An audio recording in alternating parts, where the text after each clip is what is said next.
Hi, my name is Alyana Lalani, and I am a work-learn student in the Marine Invertebrates Collection at the Beaty Biodiversity Museum.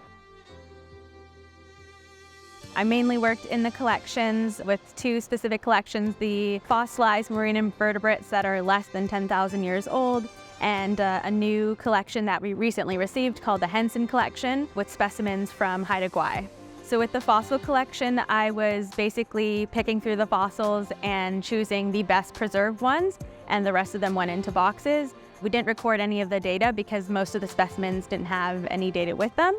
With the Henson Collection, they all had dates, location areas, and information about the specimens. When I received the collection, it was basically in cardboard boxes and Ziploc bags, and so I had to take everything out of the Ziploc bags and the cardboard boxes and put them into PET boxes, which is a specific type of plastic that is the best way to protect the specimens from any moisture or bugs or anything that might ruin them in the future. So the majority of the Henson collection was actually collected around the 1960s. So of course, everything was recorded in a notebook. So part of my job has been transcribing the data from the notebook into an Excel sheet so that we can integrate the data with the rest of the Marine Invertebrate Collection. Because the specimens are from the 1960s, a lot of them have new scientific names, so I've been using WORMS, which is the World Register of Marine Species, to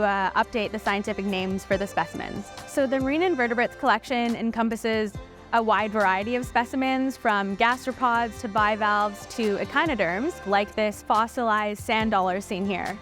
Not all of the specimens we receive come with data. That's why we consult the experts like Francisco to help with the identification. Hello, my name is Francisco Solis.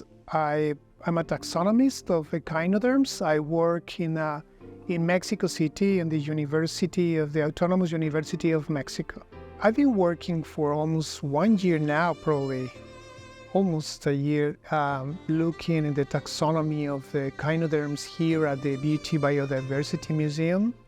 So far, we identified almost 210 lots of specimens containing 1,000 of them, and probably now 79 species. They came from many places around the planet, like Alaska, BC, US, Mexico, Hawaii, Argentina, Antarctica, UK.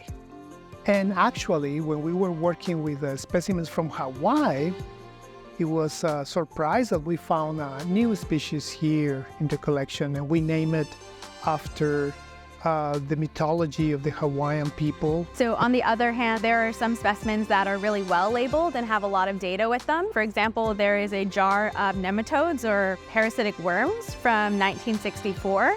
And they were collected from the body of a killer whale. And this killer whale, or orca, was most likely Moby Doll, who was captured in Vancouver in 1964. And he was the second whale ever to be kept in captivity. The Marine Invertebrate Collection and the Beaty Biodiversity Museum as a whole are really living and growing collections.